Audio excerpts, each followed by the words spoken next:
All right, we are back. The Safety and the Sportswriter show with Knoxville, Nate, and Big Joe. We are back after a couple weeks off to talk to you about the world of sports at large and plus mostly football. We got the people in mini camps getting ready their OTAs, all this other stuff going on. We got a few wide receivers who might be traveling. We got a running back who's talking about sitting out, and we know how that works out.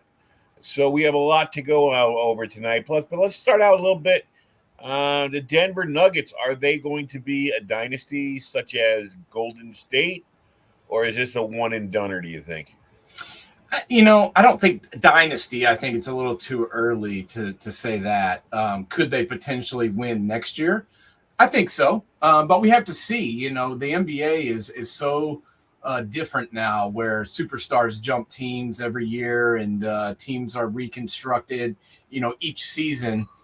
So we'll have to wait and see what some of these other teams look like. I think it's fair to say that the dynasty in Golden State is probably over or very close to it. I mean, they did not look good pretty much all year. And then in the postseason, the Lakers kicked their ass. So I think they're probably down the tubes. Could the Nuggets repeat? Yes.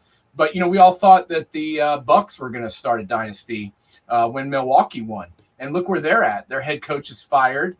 They're trying to turn that roster over a little bit. Budenholzer's gone. Everybody loved him a couple of years ago, and now, there's a vapor trail of where he used to be standing. So, I'm not ready to crown them the next dynasty, although their run in this year's playoffs was very impressive. And I think we saw this coming because we talked about it the last couple of years. We were like, the Nuggets real strong during the regular season, and then for whatever reason, 1 year Murray was hurt, another year a couple other guys were banged up. The point guard was out. They've had injuries going into the postseason, and that's why they haven't gotten very far. This year, everything worked out, right? They got Aaron Gordon last year. He blended well with the team. This year, they were even better with him playing well. And then everybody was healthy, and they made the run. But, I'm not ready to crown them as a dynasty just yet. I got to see them win more than once. But like you said, the door seems to be open. I mean, if you look around on the West Coast, Memphis, John Morant has thrown them into, what looked to be a budding playoff team is in peril a little bit because they don't know about what the mental condition or suspended condition of their star is. Zion Williamson down in New Orleans, you look at them as a potential, rival coming up on the outside, but he can't stay healthy. Then you look at the Phoenix Suns, who, I don't know what they're doing. They went all in. They got Kevin Durant, but you got to think Chris Paul's on his last legs. Kevin Durant isn't far behind him. What is the future of that franchise has to go around Devin Booker. And, definitely. And I think, they got to figure out how to put the complementary pieces around him that will work and work consistently.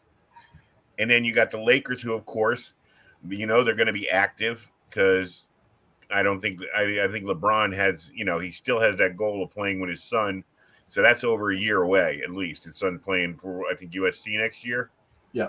So that's over a year away. And, I'd say that LeBron was close to retiring, but if you look at him, even in game 4, we look at the last game. I don't think he's ready to go. He scored 40 points in the last game. He was solid in these playoffs, even though, he had a torn ligament in his foot the entire time. You could tell that the athleticism wasn't 100% there, but he's so big and strong and so skillful that he found ways to be effective and be productive. So I think he's going to run it back one more year.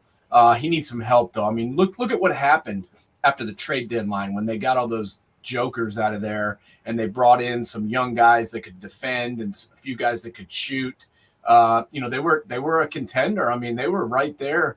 In the Western Conference Finals, the Nuggets were just a better team. So I'm hoping that the Lakers add some pieces. I really, truly believe that LeBron will be back for one more year. I think if him and Anthony Davis are healthy, that's a big if. But if those two guys are healthy towards the end of the year, like they were this year, they'll be able to contend. But I definitely think, the Nuggets are going to be there if everything stays status quo. They're going to be there, around the end of the season. But you mentioned the Suns. Kevin Durant once again thought he was just going to walk into a team and win a title, and it's not that easy, Kev. It's really not. Chris Paul's about to be released from the reports that I've heard, which isn't surprising. He's 59 years old, and he's breaking down. It's probably time for him to hang it up. Yeah. And I don't know what they do there. They fired Monty Williams, who was the coach of the year a couple of years ago, and it's just like it always gets blamed on the coach. But I mean, at some point these players have to take some accountability, and we'll see. I definitely, I feel like the Suns have gone backwards as opposed to forwards, because they were a contender just 2 seasons ago. Yeah. And then you got to figure out, is Sacramento something for real, or is that just a 1-year wonder?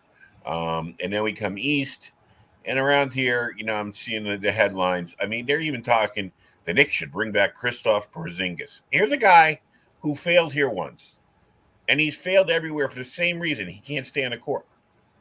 Why do you want to bring him back? And then they're even talking about bringing in Zion. Not a bad idea, but is Zion going to be able to be healthy for at least 60 games, 70 games? And then on top of it, I love these guys around here. Like, you can just dial 25 points, dial up 1-800-25 points, 10 rebounds. Like Julius Randle did nothing this year for this team. I mean, they just hate him. And I'm not going to say he's the greatest thing in the world, but I do know that a guy who gets a double-double, averages a double-double, they're hard to find. And he's a guy also, I mean, this is what I hate about Knicks fans, is they have the shortest memories ever. And it's like, where were the Knicks before Julius Randle got here? Can you have a little bit of loyalty to the guy? He came here when you sucked, and he helped us suddenly, turn it around, make them at least a competitive team. This year, an enjoyable team to watch, and they can't wait to get rid of this guy. They were third in the Atlantic Division. You think about the season that he had, and the guy averaged, like 17 points a game and almost 10 rebounds. I mean, 17 and 10 is pretty good. I mean, was he as good this year as he was last year? I mean, that was in the playoffs, excuse me. He was injured, and he still averaged 17 points and almost 9 rebounds. So, and you think about the regular season, and, he had a pretty good year. I mean, the guy led the team in almost every category. He was averaged 25 points a game, 10 rebounds. Julius Randle is the straw that stirs the drink right now in New York. And Jalen Brunson was a good addition. RJ Barrett, at times has looked really good. I just think they need one more guy. Yeah. They need a big guy that can help them down low. And this team's just not complete. It would help if Mitchell Robinson had an offensive game. Yeah, that would help. Because he can block shots. He can get rebounds. He just can't score. He averages 7 points a game. That's not helpful. Yeah, you got to be in double figures. You got to be around 14, 15 points with his game, with the rest of his game to really be an efficient and helpful part of that game. But another thing is, I'll tell you one thing, for the networks have got to be crying with hockey and basketball, both going, barely over the minimum games, and with 4 teams that no one really cared about. Yeah, it was a rough finals for sure. I think, I think the networks would have really appreciated if the Lakers and the Celtics could have somehow, pulled off victories in the finals, because the Celtics Lakers would have been a really intriguing storyline, and it probably would have gone 6 or 7 games because those teams, were pretty equal. But it was what it was. The Heat played well enough to win, and spotting them 3 games to start the series didn't help the Celtics. No. They just kind of ran out of gas after trying to fight back. But it was what it was. I think real fans enjoyed it, but the common people were the ones that didn't tune in, I don't think. And to stick around with the basketball theory right now, I mean, Boston, you've got Brown and you got Tatum, 2 really, really good players, budding stars. Can they stay in Boston and make Boston back into what they used to be? Or do they have to trade one and start rebuilding around the other? I look at this team, 57-25, first. They were first place in the East. I think, or in their division, the Atlantic Division, they were, I think, a game behind Milwaukee for the second best team in the East. And this is with all the stuff that happened right before the season with their head coach. And nothing against the guy that took over, but he just a lot of times in this playoffs, especially in that Heat series, he looked lost. He looked like he was confused. He looked kind of like a lost puppy sitting over there on the bench. So I think this team actually overachieved considering all the stuff they went through. I don't think it's time to rip it down yet. I think you've got 2 big stars to build around. I think you try and add pieces to this team and see what you can do. But I don't think it's time to. It wasn't a horrible season. No. They won 57 games. They were 32-9 at home. They 34-18 in the conference. This team made it to the Eastern Conference Finals. I think they've got a good thing going. I don't think it's time to rebuild or to trade one of these guys yet. What are you going to get in return is what I always think about. Are you going to get somebody better than Tatum? Are you going to get somebody better than Jaylen Brown? Probably not. So I think you stay pat. I think you're trying to add some pieces, and I think you got to think about the coach. This wasn't the guy you hired to be the coach. So does this guy get to be the coach next year? That's my biggest question. How about Philadelphia? Yeah, that one's a little bit tougher. Philly had a good year once again, 54-28, but couldn't get it done in the playoffs. Joel Embiid won the MVP, and Doc Rivers is out of a job again. So, I don't know. I'm kind of in the belief that that Doc did a good job. I really thought he did. This team, as I said, was 54-28. And what were you had Harden, who, we can sit here and argue all day about where he's at in his career.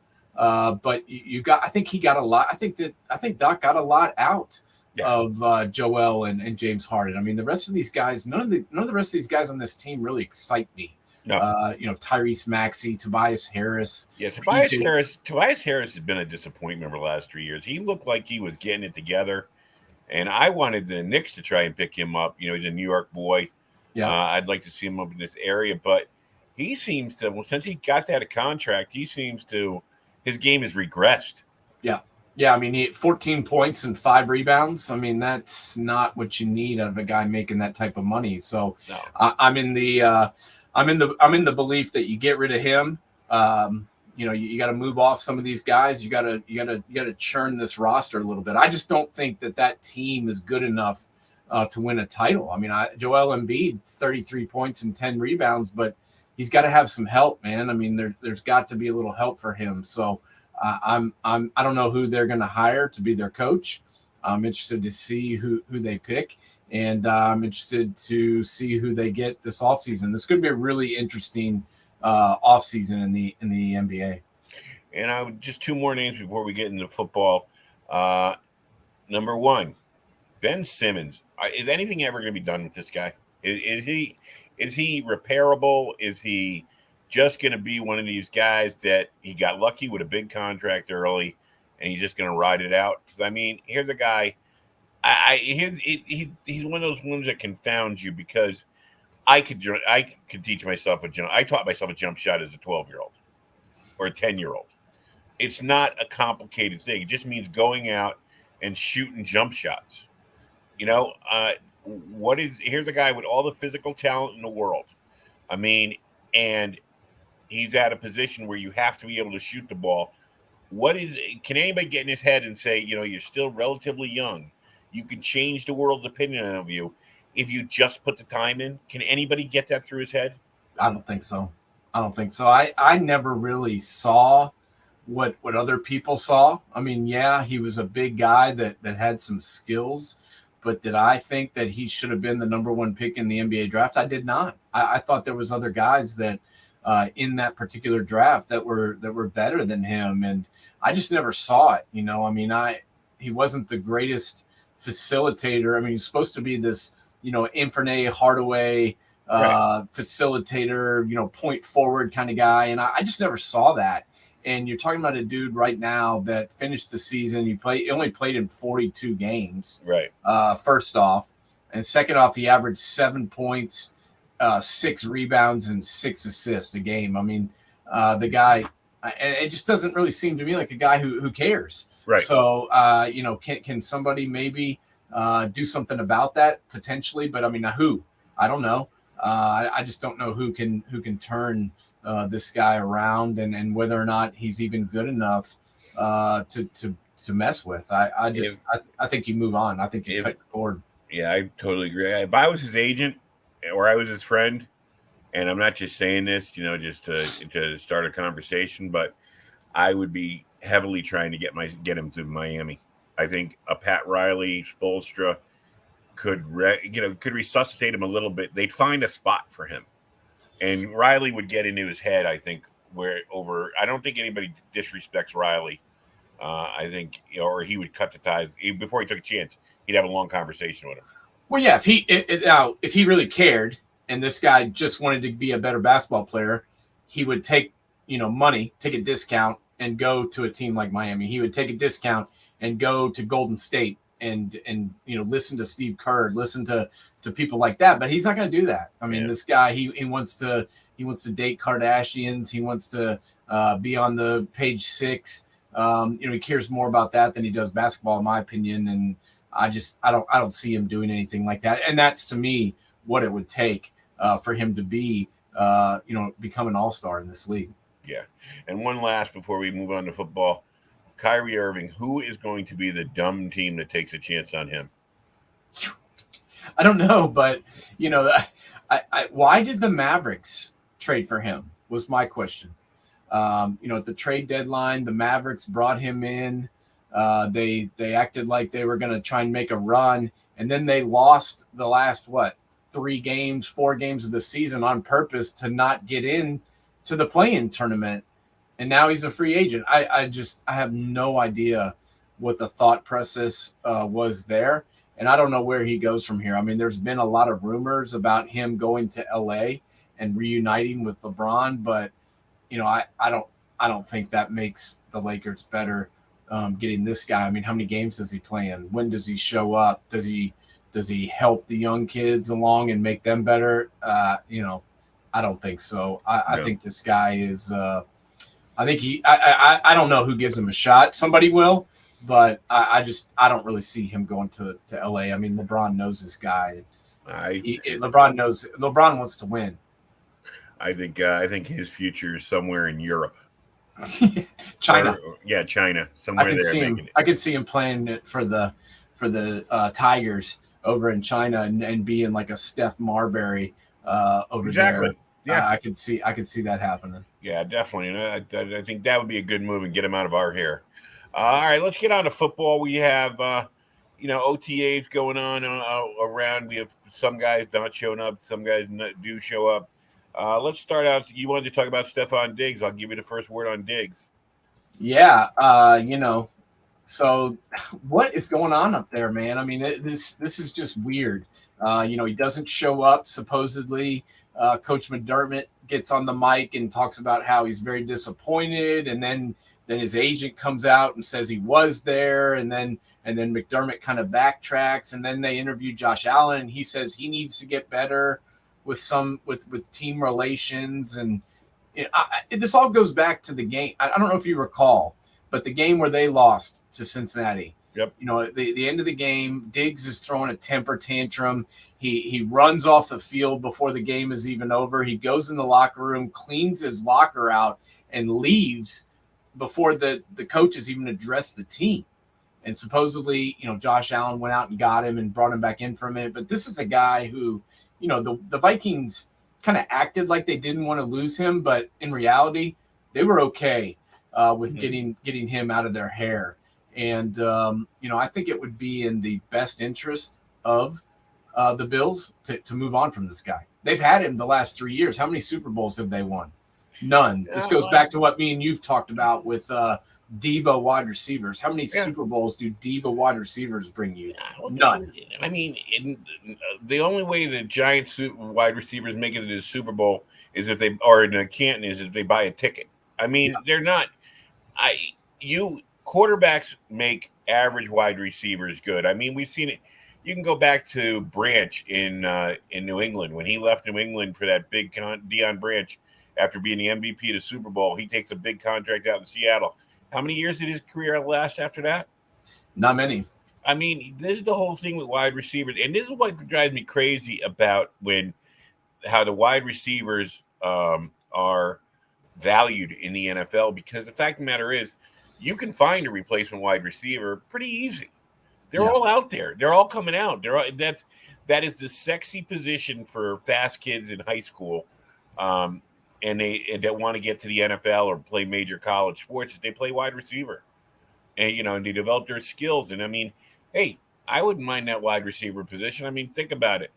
You may get a couple of hard hits, but not many. You don't have to block a lot. You can, basically, it's the position where you don't have to worry about all those nasty injuries like everybody else does. So, I mean, this is not the first guy we've seen blow up.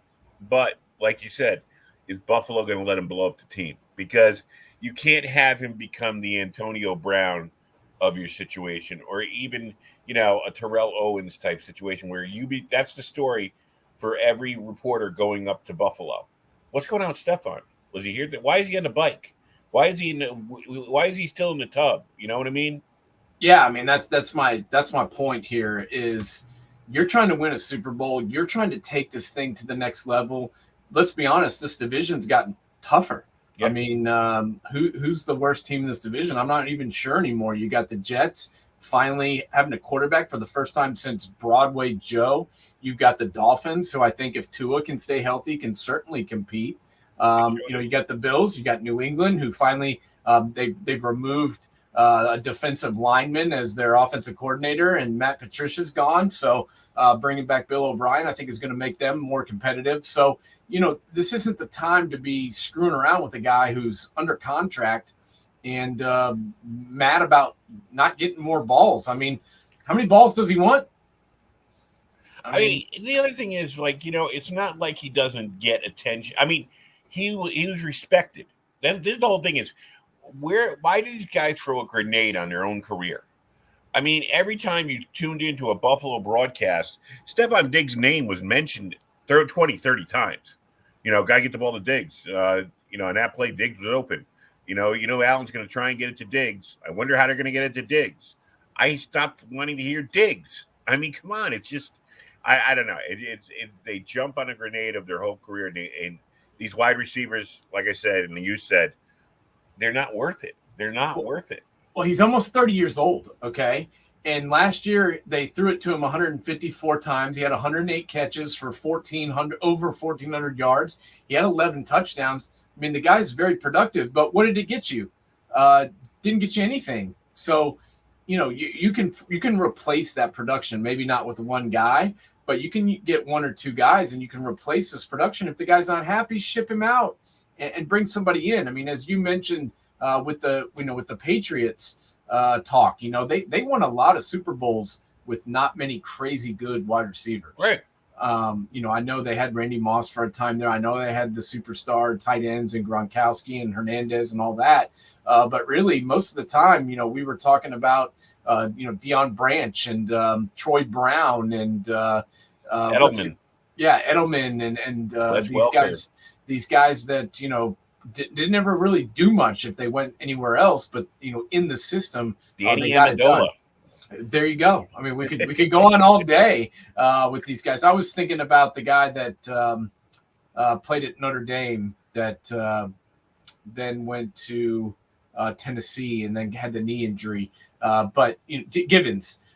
So you got, you know, tons of these guys that, you know, weren't divas, maybe weren't the greatest wide receivers, but they made catches when they got the ball and they kept their mouth shut.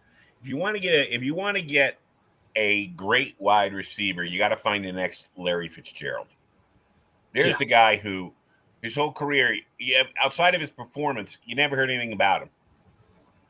Larry Fitzgerald is the one top of the line wide receiver I would grab over almost everybody because he comes with no baggage. All he is a football player. So, yeah, good luck finding him. You're not going to find him. And then we got D Hop, who I don't blame him for wanting to get out of Arizona. I mean, that he went there. I mean, here's the guy who Texas blew up. Wasn't because of him. He goes to Arizona. Arizona looks like they're building towards something. Now Arizona's a mess in a division where it's going to be hard for them to pull themselves out because they're playing against San Francisco, Seattle, and you know the Rams are going to be better. I don't blame for him wanting to get out. But where do you think he's going? I mean, I wouldn't mind the Giants kicking the tires on him just because they need him. I don't think the Jets should, but I mean, I don't know. What do you think? Yeah, we talked about this a couple of weeks ago, and you know, I stay pat with my you know, statements that I made earlier. I think the Patriots would be a good spot for this guy. I think that the Titans would be a good spot for this guy. There's teams that need him. The question is, though, how many games is he going to play? I mean, we're talking about a dude that last played 16 games, you know, in 2020. That was 3 years ago.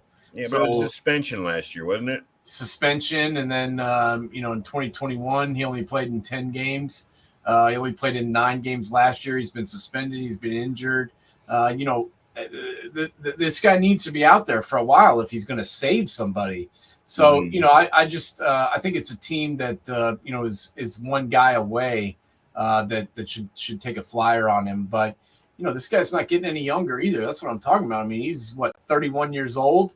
He's going to be 32 during the season. You know, I just I don't know how much he's got left. I think he could definitely help somebody this year. But I don't know if the Giants is a good spot for him because that's a team that's, you know, pretty young right now. Right. And, you know, they're getting guys for the long term. So how about Jacksonville? You know what? I think Jacksonville's pretty set right now at wide receiver. I like what they've got going on there. You know, could they use him? Could he help? Maybe, but like I said, I like what they've got going on right now. They picked up Calvin Ridley. They've got Christian Kirk. They've got Zay Jones. You know, I think they're pretty good at wide receiver, and I don't think they're going to bring somebody like him in at this point. I don't think Detroit would be on his menu. No, Washington wouldn't. Dallas, of course, will always come up in the conversation. Dallas will. I don't know. I mean, they kind of need him down there, I guess, a little bit. But I mean, they're pretty good at wide receiver, right? When they're healthy. Yeah, I mean, so far he's visited the Titans early in the week. He visited the Patriots. You know, honestly, I think this is a team, you know, a spot where the Vikings could use him. But look what they've been doing. I mean, they've been shedding contracts left and right. You know, they got rid of Adam Thielen. They just released Dalvin Cook. So I don't really see him going there. I really think it's going to come down to the Patriots. The Titans are probably teams that are looking at him, and you know, potentially even the Ravens. But I think Green Bay might be a good spot for him, but I just don't see him going there because I don't think he wants to live in Green Bay or be there.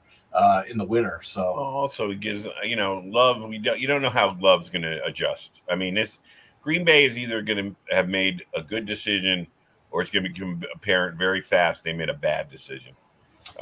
Because this kid has been waiting in his line. He should be ready to go. He's watched Aaron Rodgers for 3 years now. He should be ready to hit the floor running, but we'll see what happens with that. I don't know.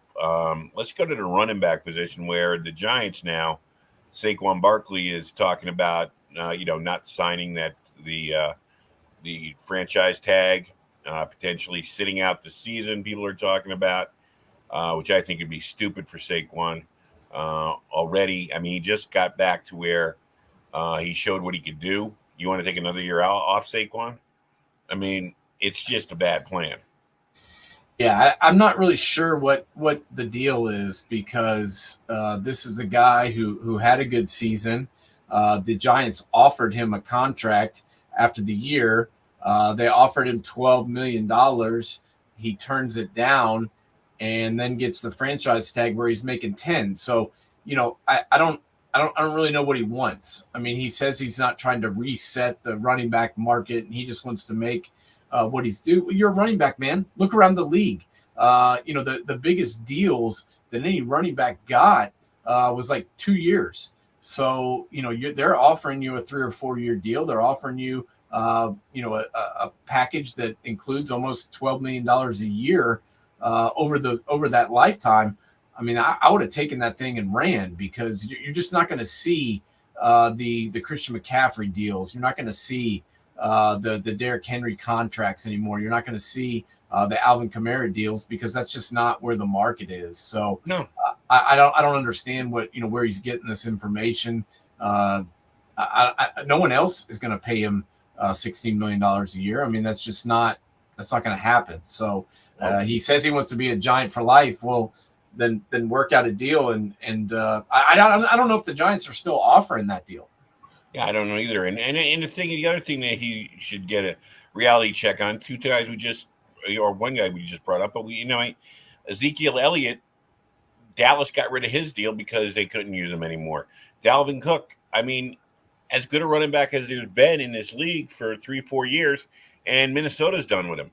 So it's like, you only have, especially at the running back position, a few years to make a name for yourself. If you're in there just for the money, fine. But, I think Saquon's I think he's got more to him than just the money. I think he wants to be known as one of the best running backs around. Well, you're never going to get that by not being on the field. Yeah. Let's go back to Le'Veon Bell. Yeah. Another guy who thought that he was worth more than he was. He sat out a year, and the guy was never, ever anywhere close to the same guy. So I think, you need to really think about what you're doing here with your career, and think about, what do you want to do? Do you want to go out there and make as many, dollars as you possibly can in one season? Or do you want to, win some games, make the playoffs, become a fixture in New York? I mean, that's what we're talking about here. You can make up the money by being in New York. I mean, you go, you be in photo shoots, you go to events, you do autographs, you sign helmets, whatever the hell you want to do, you can make the money up.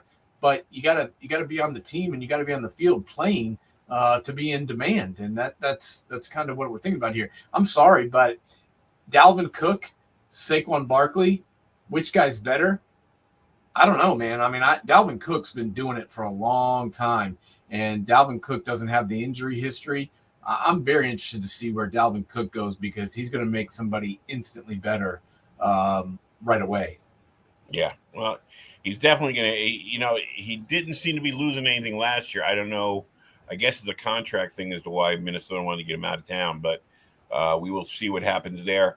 You got anything else? Because I want to swing down and take a look at, we did the AFC North a couple of weeks ago. I want to start talking AFC West. Take a real good look at the AFC West, what's going on out there. Yeah, let's do that. The only other thing we do need to hit on a little bit is the Chris Jones situation. Didn't show up for mandatory minicamp out in Kansas City. He wants a new deal. I got to be honest. This is a guy that deserves one. Yeah. If you're going to sign anybody, and you're the Kansas City Chiefs, I understand letting trading away Tyreek Hill. I understand all the moves they've made there, but if you want to talk about the guy that you cannot win without, that's Jones. I mean, you got to have this dude. You saw what he did Oh yeah. in the playoffs. You saw what he did all season. This is a guy who is a defensive tackle, who is just an unbelievable player. He might be the best defensive tackle in the league. I'm sure Aaron Donald's got something to say about that, but let's just talk about this guy for a minute. I mean, I just think, there's nobody that had a better season than this guy did last year. He's an interior defensive lineman, and he had 15 and a half sacks. And this isn't the first time. In 2018, he had 15 and a half sacks. So this is a guy who's had, over 31 sacks in 2 seasons from defensive tackle. They've got to pay this guy whatever the hell he wants and pay him now. I agree with you. And also, I saw Pat Mahomes came out today and said that don't worry, it'll get done. I think I think Pat Mahomes is in his corner, so I think Pat will put something in Andy's ear and say, Andy, we got to get this done for this guy. I mean, it's true. He's probably either 2 or 2B, 2A or B. I mean, I'd put Mahomes as the most important, but right behind him, it's got to be Kelsey and it's got to be Jones. So, I mean, those are your 3 most important players. Bingo. You got to have those 3 guys if you're going to want to get done. I like what they've done in the offensive line. I'm a little bit worried about their wide receiver core. I think that this is a place that DeAndre Hopkins could potentially end up if he just wants to win a title. I think he goes to Kansas City because, Juju Smith-Schuster is gone. They're counting on these young guys, maybe, in my opinion, a little bit too much. McCole Hardman is gone. Tyreek Hill is gone. What are they working with here? They're working with Marquez Valdez-Scantling. I don't like him. Kadarius Toney looked a little bit better in a Chiefs uniform, but who doesn't? Sky Moore. I mean, I don't know, man. I think if anywhere, really, really cries for DeAndre Hopkins, I think it's the Chiefs. And I think this is a really big potential landing spot for DeAndre. I would agree with you there. The only thing I would say is what we just talked about is kind of like you can get by with secondary. If you got Travis Kelsey just taking away the whole middle of the field, and I want to talk about let's start with Kansas City. You gotta love their running back situation. Let's just start there. I mean, what Pacheco brought to him. You got McKinnon. You got Edwards-Helaire. I mean, you got a nice stable of running backs. Let's talk about that. We'll start right there.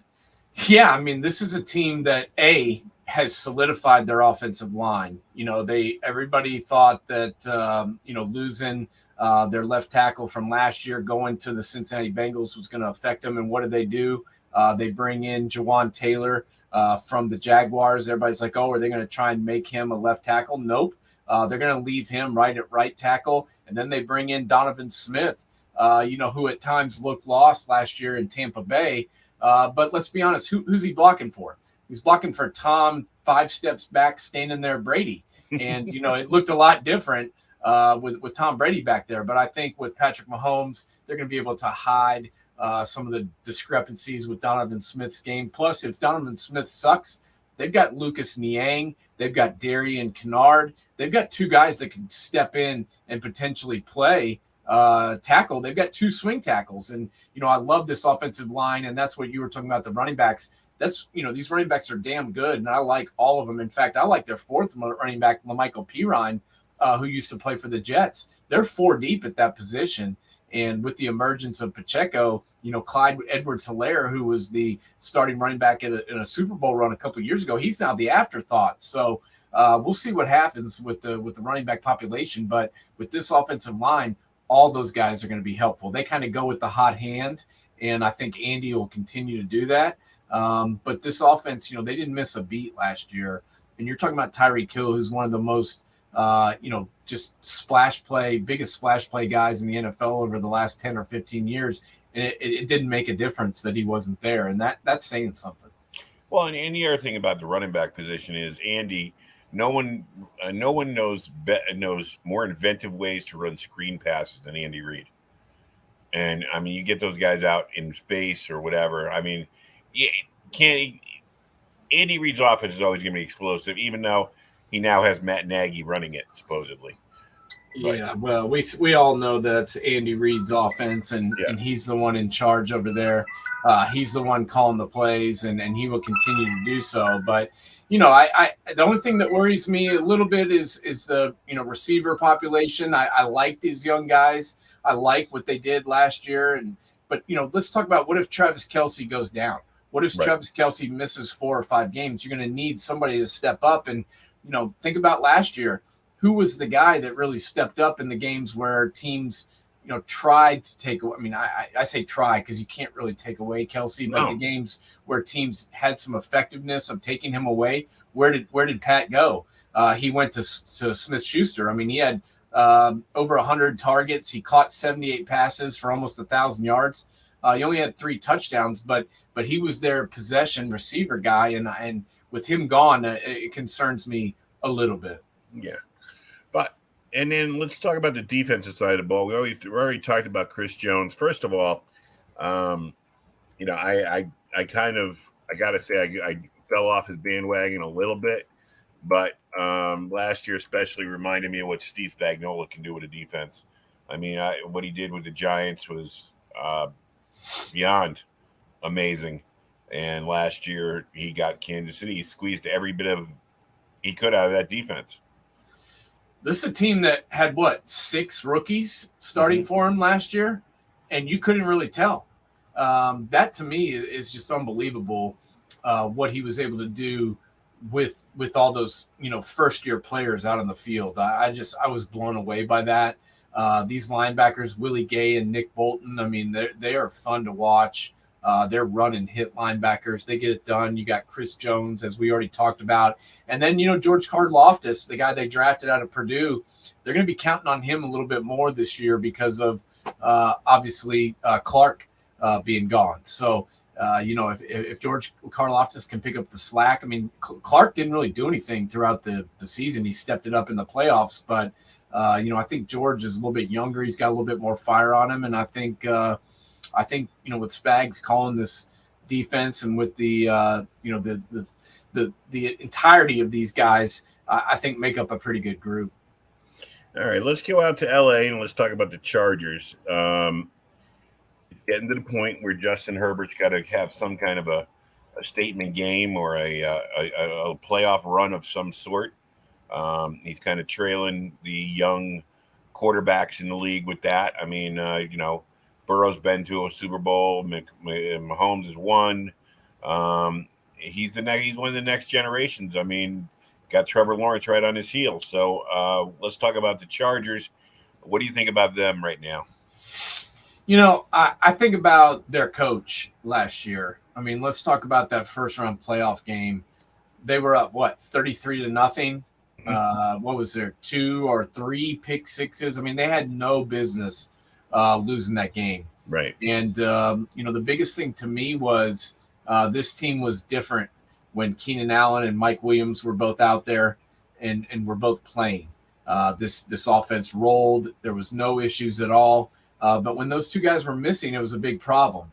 And that's why I think they went out and they drafted Quentin Johnston, the kid out at TCU. Right.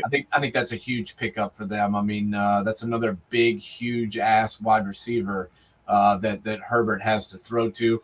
I think this offensive line has gotten a lot better. I mean, Corey Linsley, the big dog at center. You got Zion Johnson, who they recently drafted at left guard. And then you got Rashawn Slater, who hopefully will be back and will be healthy this year.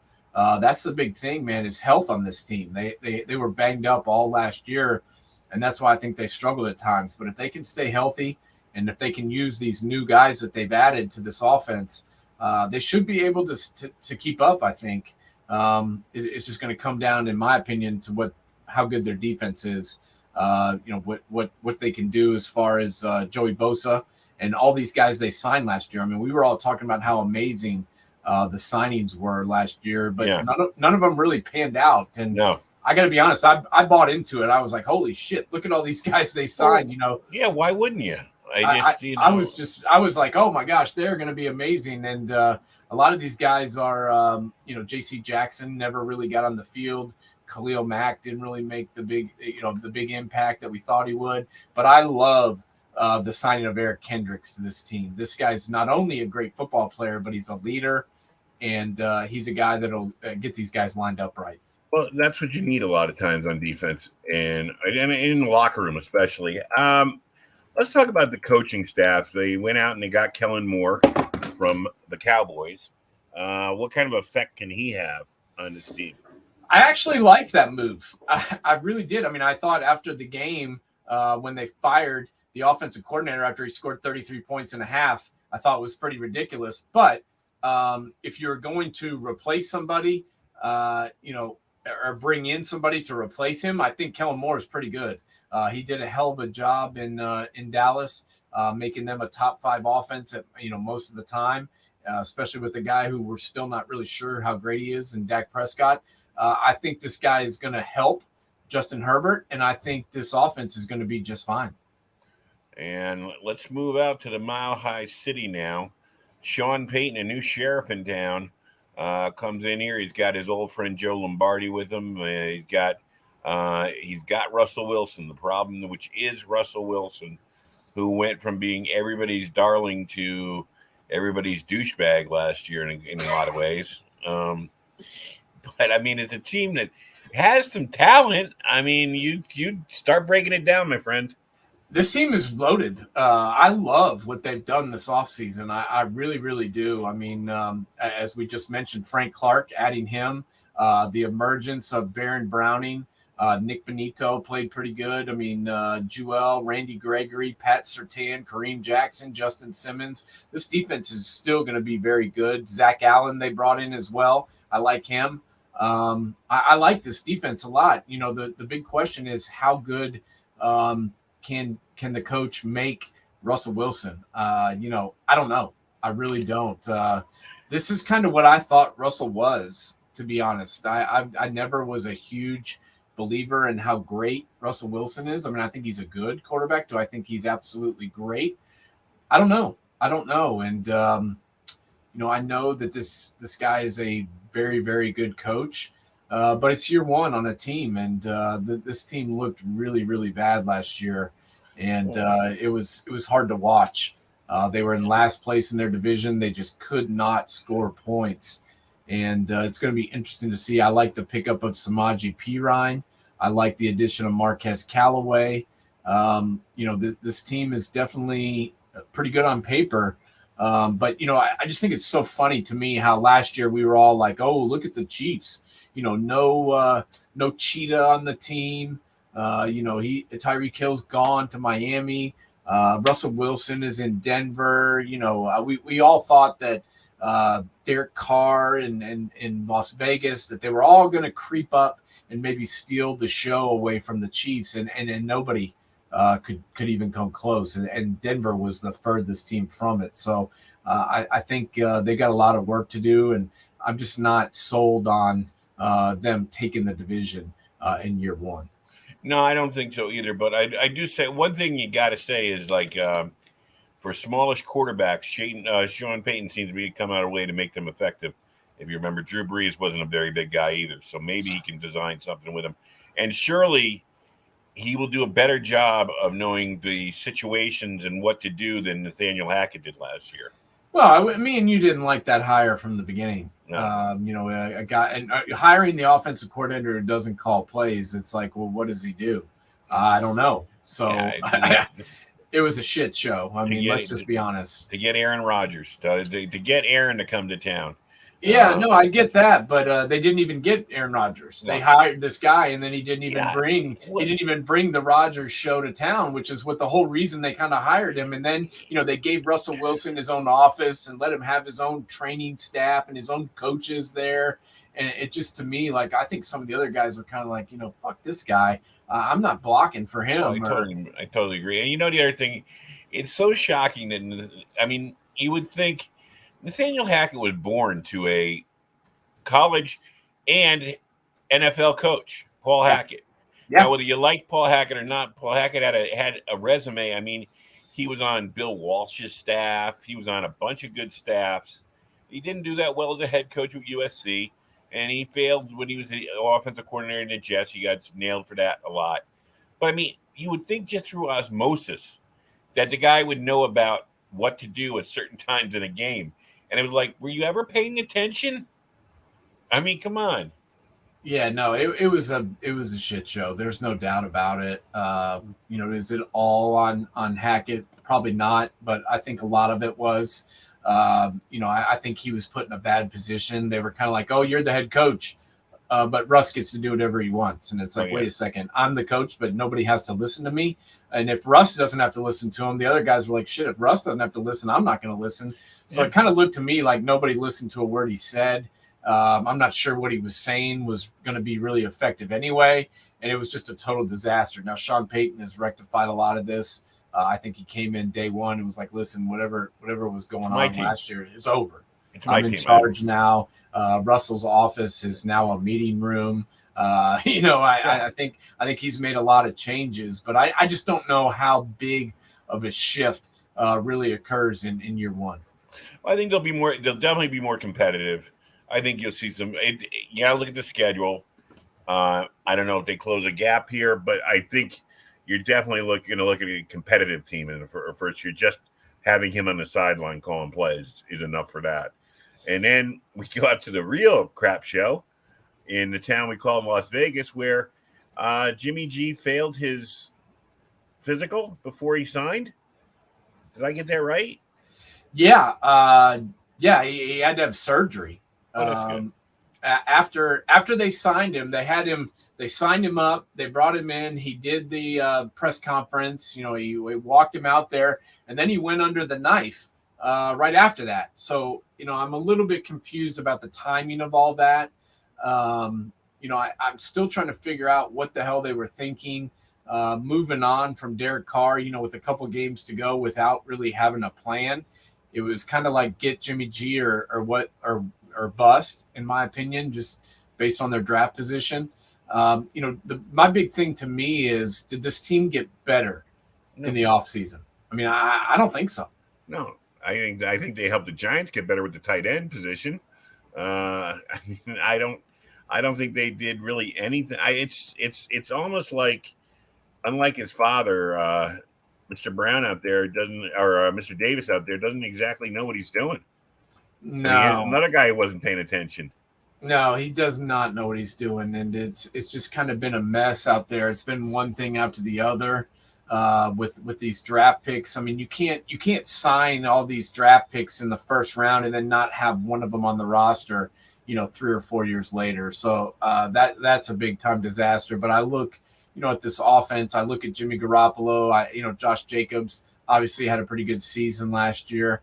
But Devontae Adams isn't happy. No. He went to the first couple of practices and was like, what the hell's going on? The quarterback who we got rid of my buddy for isn't even out here playing and is going to get surgery. And then behind him we got Brian Hoyer and Aiden O'Connell. I mean, this to me looks like a recipe for disaster. And then you got Josh as the head coach, who has yet to show he knows what he's doing. So, if I was Devontae, I'll tell you, if I was the Raiders, if I was their GM, I would look to see if I could get something for Devontae. Jimmy's strength isn't going deep anyways. You know what I mean? You got Renfro, who's a pretty good possession receiver. We've seen that Josh McDaniel, as we talked about earlier in the broadcast today, when he was offensive coordinator for Bill Belichick, he really didn't need superstar wide receivers. Maybe having Devontae Adams there isn't good for him. You know what I mean? Maybe give him a bunch of little midgets to run around, little, slow guys. Maybe that's what he needs. You can't get rid of him now. I mean, they just gave him this huge, monstrous contract that nobody else has room for. So I don't think you can really trade him unless you pay pay most of the money. I think you've got to go with what you got. I think they're, Jimmy G. Me, I like him. I really do. Me too. I root for him. This guy's a winner, classy guy. Oh, man. I mean, think about what he went through last year, and you never heard a word from this guy. He didn't complain. He didn't say shit. He sat there, and even when he wasn't really allowed to practice, he went out there and did his work. And then, lo and behold, game one, the other guy goes down, and they have to bring him in. And look what he did. He played really well until he got hurt. So my biggest thing is, can they keep him upright? And that's what I'm worried about, because his offensive line, to be honest, was better in San Francisco. I don't like this offensive line really. Colton Miller, he's all right. Alex Bars, Andre James, Dylan Parham, none of these guys really excite me. And if you're talking about a guy like Jimmy G, he needs dudes that can block for him. And I just don't know how great these guys are at blocking. And back to Jimmy G, when you talk about the class that he is, and I go just like we talk about Jared Goff when he got pushed out of LA. I mean, here's a guy who took San Francisco to the Super Bowl. Here's a guy who, when they brought him over from the Patriots, he won 6 straight games. And then next year he was starting to play well, and he tears his knee. He's done. But then a year later, was it a year or 2 years later? They're in the Super Bowl. Yeah, 2 years later. Yeah, I mean, here's a guy who did everything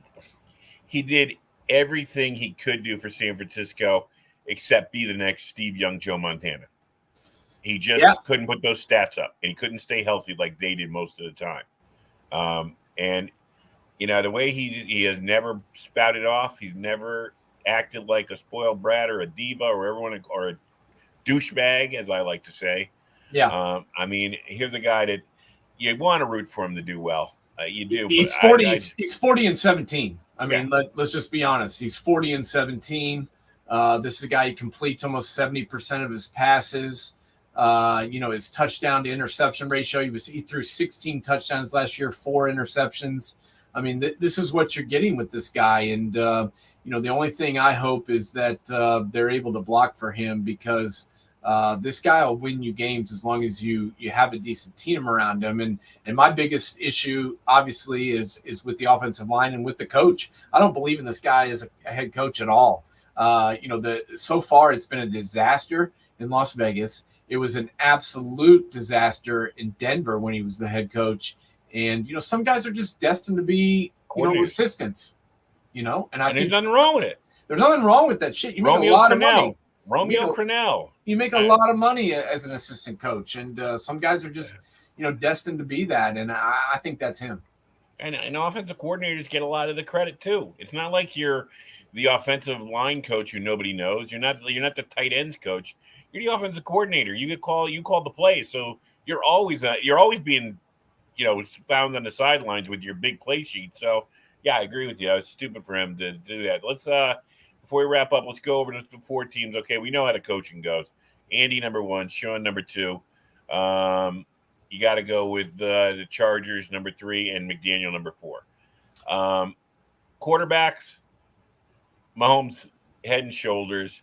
I would say Herbert's next, and you got to go with Russell Wilson because he's healthy. And then you got Jimmy G. Maybe if he is healthy by season, that kind of switches. Maybe, who knows? That's my big problem is that we sit here and talk. When he's healthy, he's great. When he's surrounded by good talent, he's great. When he's healthy, he's great. Well, he's not healthy again, and that's what concerns me. He had a pretty big injury last year, and I don't know why. I'm still trying to figure out why he waited to have the surgery as long as he did. That to me is a mystery, and I think that spells disaster in Las Vegas once again, potentially. Yeah, you don't want to get into conspiracy theories to think that Vegas made him do it to push off other people from signing him. I don't know. It would be weird stuff. Organizations. Let's look at the organizations as a whole. You got to go with Kansas City number 1. Then the rest of those organizations, rate them. General manager, team owner, vice, whatever. Kansas City's head and shoulders. How would you rate the other 3? It's kind of hard to tell right now with Denver because they're under new ownership. They've kind of made the move, getting rid of John Elway and then moving off of him. With Bowden out there, I don't really know kind of where I need to see how that plays out with the ownership there. So I'd kind of put Denver kind of in a category by itself right now, just because we have no idea. Wait and see. Wait and see kind of approach there.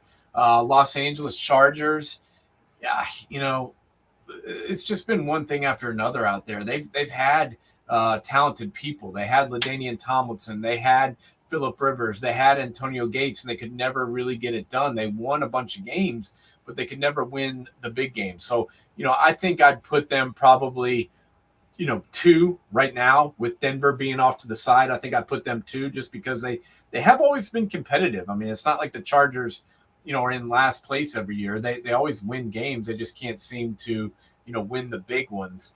And then Las Vegas, they can't seem to get out of their own way. The John Gruden thing, they spent a lot of money bringing John Gruden in, and then they kind of let him, get sacrificed to the Lambs, and that set them back. And then they ended up still making the playoffs anyway, and then they get rid of that guy. Then they bring in Josh McDaniels, who's proven absolutely nothing as a head coach. I don't know what the hell they're doing sometimes. So I'd probably put the Raiders 3rd, and then Denver, as we said, kind of wait and see. When you think about it, Raider Nation has always been strong since the Al Davis days. I mean, Raider shirts, Raider gear. I mean, when you and I were growing up, any town in America, somebody be walking around with a skull and crossbones, a black or silver jacket or a T-shirt or whatever. They say right now out in Vegas, you can count those guys on one hand, but the Golden Knights, the hockey team, everybody's wearing their gear. I mean, could you believe in the Raiders' hometown, they're outdistanced by an NHL team? Well, yeah, I mean, think about it. This is a team that, where is their home? Who the hell knows? They're in a different town every year, it seems like, Oakland to Los Angeles to back to Oakland to Las Vegas. I mean, if you're a Raiders fan, it's kind of frustrating. It's like, are we're gonna pick a home base? I don't know. But let's be honest. Most of the people that are in Las Vegas don't live there. Right. Most people are there to get ripped and hopefully have enough money to get back home. So who knows how many real Vegas Raider fans there are. I think there's still a lot of Raiders fans in LA. There's still a lot of Raiders fans in Oakland. And the good news is that you can get to Vegas really easily to go watch them. All right. Let's wrap it up tonight. Anything on man coverage this week? Or are you taking a little break going on there? Yeah, we got Father's Day coming up here on right. Sunday. So we're going to take at least one more week off. It's kind of a dead period right now in college football. There's not a whole lot going on. But we did have a really, really good show with Mark Givler from the Buckeye Huddle, breaking down the Elite 11 quarterback competition. If anybody missed that, go check it out. There's been thousands and thousands of views on it, and really good breakdown of what went down at that Elite 11 regional show. All right. Hey, happy Father's Day to you. Enjoy, and we will be back next week. Everybody, thanks for tuning in. Take it easy. All right, buddy.